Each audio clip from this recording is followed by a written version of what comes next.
이번 주 경제 이슈를 쪽집게처럼 골라서 신나게 이야기하는 시간 신들린 경제 고란 기자와 함께합니다. 안녕하세요. 네, 안녕하세요. 고란 기자가 들고 온 첫 번째 뉴스. 이건 진짜 신나는지 안 나는지 물어보기가 이건 뭐 물어보기가 정말 죄송한 뉴스. 트럼프 자동차 관세 4월 도입. 네. 신 안 나는 정도가 아니라 화나는 뉴스 아니에요 이거? 큰일 났죠. 큰일 난 거네. 이게 뭐 그냥 시행이 되면 사실 지난해 우리나라가 수출 품목 1위가 자동차였거든요. 예. 전체 수출에서 자동차가 차지하는 비중이 55% 정도 됐어요. 어허. 여기 그러니까 타격을 입는다고 하니까. 그럼 그냥 아주 쉽게 생각하면 트럼프가 네. 수입 자동차에 관세 붙인다는 얘기는 네. 우리 현대차, 기아차가 뭐 전기차 포함해서 내연기관차 포함해서 미국에다가 차를 엄청나게 팔고 있는데 네. 작년 50조요? 아니요, 55%라고요. 55%. 저 대미 수출에. 대미 수출에 엄청나게 팔고 있는데 거기다가 관세를 붙이면 $10,000에다 팔던 자동차를 $12,000에다 팔는 거고 그러면은 가격 경쟁력이 떨어지니까 안 팔릴 거다 이거잖아요. 그렇죠. 맞죠? 네. 큰일 난 거네. 자, 그런데 네. 트럼프 대통령이 말만 보면 이 말만 보면 우리나라가 피해볼 네. 게 없어요. 왜냐면 요거 상호 관세 부과는 모두에게 공평할 것이다. 요 말만 보면은 상호 관세면 우리 현대 기아차에도 맞아요. 붙이고 네. 그다음에 미국 차 우리나라 뭐 들어오죠? 이름도 귀엽다 네 미국 차 뭐인지 몰라가지고. 그러니까 그게 문제가 우리나라가 그렇죠. 수입되는 그 미국산 자동차가 우리나라가 미국으로 수출한 자동차의 10분의 1도 안 돼요. 그죠? 우리나라에서 미국 차가 인기가 없어요. 왜냐면 우리나라에서 외국 차 타시는 분들 네. 대부분 이제 독일에 맞습니다. B자로 시작되는 걸 많이 아마 타는데. 우리나라에서 타는 미국 차면 테슬라 빼고는 거의 없을 것 같다라는 생각도 드는데 하여간 테슬라 빼고는 가끔 저 이거 SUV 큰 거 있죠. 기름 많이 먹 그거 저 가끔 보게 됐어요. 그러니까 예. 거의 없잖아요. 없죠. 근데 우리가 수출하는 건 많아요. 제가 1년 전에 캘리포니아에 있었는데 거기서 가끔 보이는 게 현대차였거든요. 예. 예. 그런데 이게 상호 관세라고 하니까 사실 상호 관세라고 하는 게요. 이 상대국 무역 수준에 맞춰서 관세를 정하는 그러니까 눈에는 눈 이해는 네가 10% 나도 10% 이거예요. 근데 지금은 우리는 기계적 평등이네. 그렇죠. 이제 상호 관세가 우리 느낌으로는 예. 야 너가 물리면 우리도 물릴 거야. 약간 관세율을 높이는 느낌의 상호 관세잖아요. 예. 근데 원래 이게 시작될 때 도입될 때는 대공황 시기에 보호무역이 막 강화되면서 자국 산업을 위해서 그러면 이 보호무역이 강화되면서 관세를 높이니까 전반적으로 글로벌 경제 자체가 수축이 되는 거예요.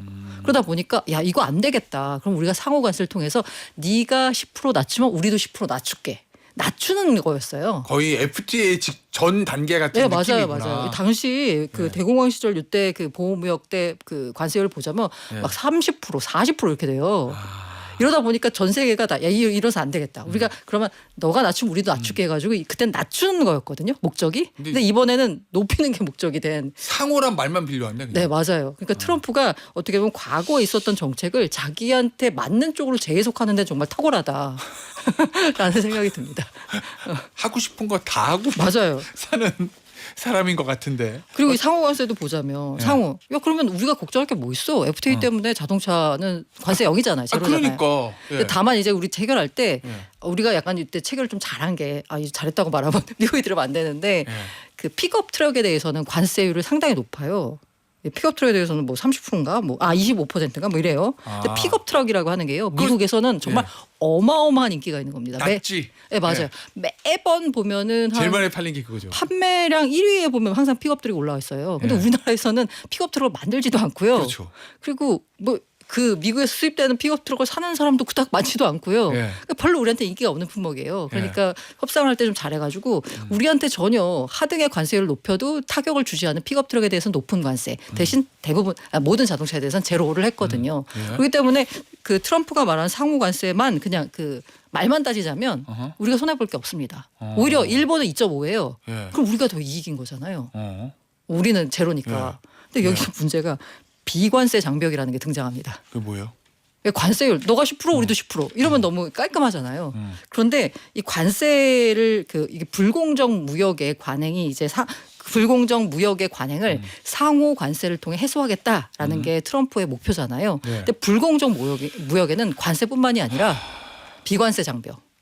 그래서 예를 들면 이것도 비과세 장벽, 부가가치세 이게 비과세 장벽이라고 생각을 못했는데 이거 한 나라의 조세 시스템인데 그것도 비과세 장벽이라고 하고요. 예를 들면 너희들이 뭘 잘못했어? 뭐 환경 기준 뭐 이런 것도 비과세 장벽이에요.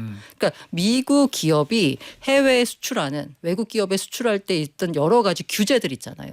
이걸 다 이제 비과세 장벽으로 보는 거예요. 그러니까 아니, 간단히 말하면 예. 그냥 트럼프가 이거는 조금 불만 있는데 이러면 이제 그거는 비관세 장벽이니까 10% 이런 식으로 때리는 거죠. 그 트럼프 맘대로 하겠다는 건데. 네, 맞아요. 아니, 그러면은 네. 우리 자동차 업계는 어느 정도 피해를 이거 계산하기도 무서운데 어마어마한 피해가 예상이 되는 거죠. 이러면. 이것도 좀 쉽지가 않아요. 예. 이게 그 사실 상호 관세가 아까 제가 말씀드린 대로 그 세율만 놓고 보자면 예. 물론 비관세 장벽이라는 뭔가가 있지만 우리는 제로잖아요. 예. 근데 유럽 같은 경우에는 EU가 모든 수입차에 대해서 10% 관세를 부과합니다.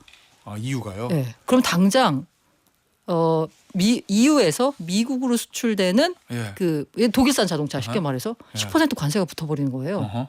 여기는 뭐 비관세 장벽 따질 필요도 없어. 그냥 예. 숫자가 10%야. 예. 그러면 독일 차의 경쟁력이 약간 좀 떨어지는 셈이잖아요. 그렇겠죠. 게다가 일본도 2.5예요. 예. 우리는 없고요. 그거만 따지면 일본 차가 우리 차보다 아무것도 안 했는데 2.5% 가격이 올라간 셈인 거잖아요. 그러니까 우리가 반사이익을 볼 수도 있습니다.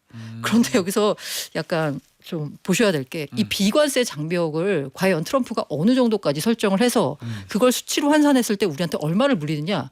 요거는 이제 알 수 없는 거죠. 그럼 뭐예요? 그럼 결국 트럼프한테 잘 보여야 된다는 거잖아요. 맞아요. 심플하게 하면. 그래서 지금 막 정의선 그 부회장인가요? 예. 그분이 이제 지난 그 골프 대회에서 아하.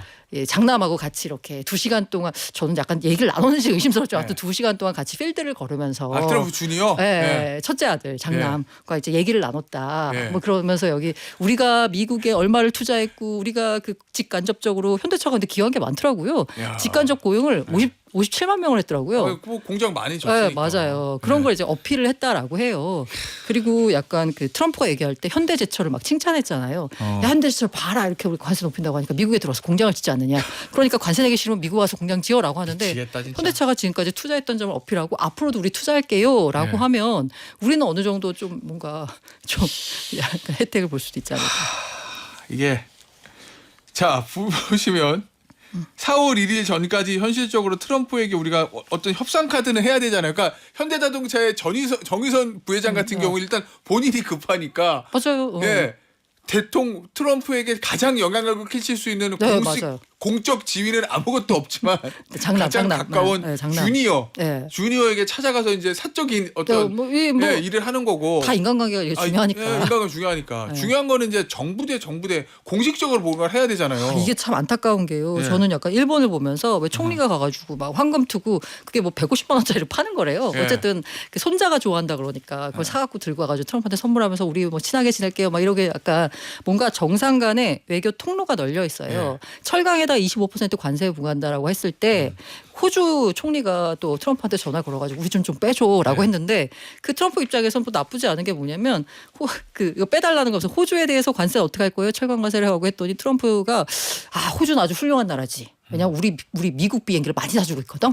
이렇게 얘기했어요. 그러니까 판단 기준이 그냥 심플하구나. 네.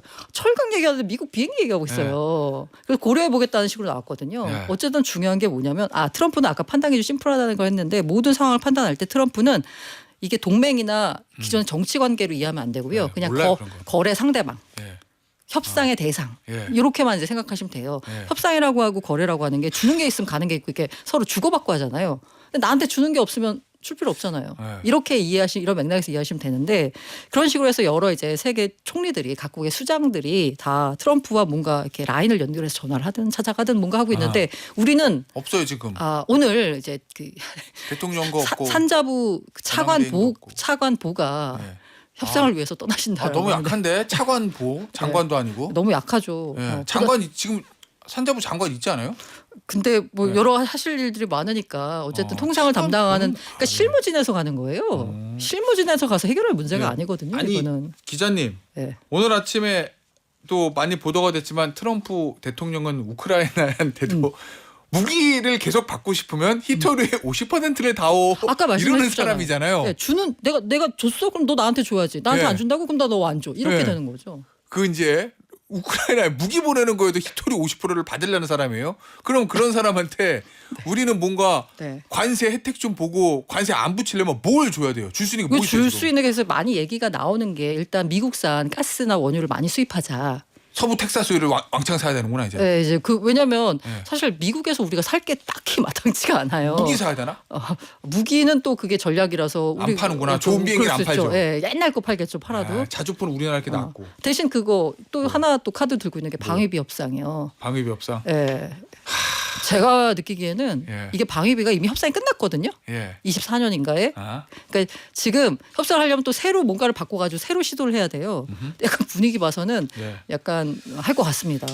어쨌든 뭔가를 줘야 된다는 말씀. 네. 기름만 일본도 아마 많이 수입한다죠. 석유하고 그래서 가스, 일본은 미국에서. 우리가 미국에 대한 투자를 늘리겠습니다라고 이제 또 발표했죠. 그러니까 그런 식으로 좀 가야 될 것 같네요. 네. 알겠습니다. 그 다음에 야 이것도 안 좋은 뉴스네. 비행기 타는 금괴, 네. 금값 고공행진. 이것도 당연히 신 안 나는 뉴스죠. 네, 신안 금 나는 많이 뉴스죠. 가지고 계시는 분한테는 좋은 뉴스겠지만 그쵸. 금값이 네. 고공행진 하니까. 아니 이게 어. 경제가 불안하고 그러면 안전자산 금, 네네. 그다음에 달러 어. 여기에 수요가 몰리니까 가격이 오른다라는 거는 뭐 항상 많이 이제 있었던 얘기들이잖아요. 근데 지금 올라도 너무 올랐다는 얘기는 네, 뭐 사상 최고가 경신했고요. 네. 그 뉴욕 금 선물 거래소 기준으로 해서 2,900 장중에 한 60달러까지 돌파한 와. 적도 있어요. 예. 그리고 지금 3,000달러가 거의 눈앞이다라고 하고 있고요. 지금 조정 받았다고 해도 2,900 이상에서 거래가 되고 있고요. 지금 왜 그렇게 오르는 거예요? 이유가 여러 가지지만 첫 번째가 이제 경제가 제일 싫어하는 게 이제 불확실성이잖아요. 트럼프발 관세 전쟁, 예. 경제가 어떻게 될지 모르겠어라고 하면서 불확실성 때문에 오르는 거고요. 불확실성이 되면 안전자산 쓰는 거니까. 금. 네, 금. 예. 두 번째가 너무 많이 사고 있어요. 누가 사냐 주로 이렇게 자잘한 조막손들 말고요. 큰 손들은 중앙은행. 전 세계 중앙은행이 지금 3년 연속 1,000톤 이상을 사들이고 있습니다.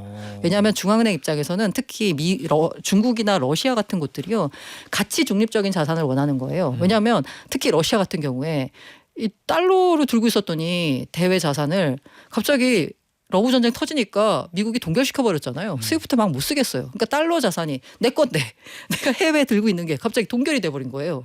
이러다 보니까 가치 중립적인 자산을 사야 되겠다라고 해서 그 금을 사들이기 시작했고요. 중국 역시나 지금 G2 한때는 이런 미국과 대결 구도를 높이면서 달러 말고 미국 국채 말고 뭐가 있을까 금을 사들이기 시작한 거예요. 그렇게 많이들 사고 있습니다. 중국도 네. 그리고 세 번째가 국채를 안 사고 달러 이제 금을 산다. 국채는 약간 줄이고요. 예. 지금 현재 그 금을 사들인 거고 세 번째가 이제 인플레이션입니다. 예. 인플레이션 해지 자산은 금 그거죠. 예.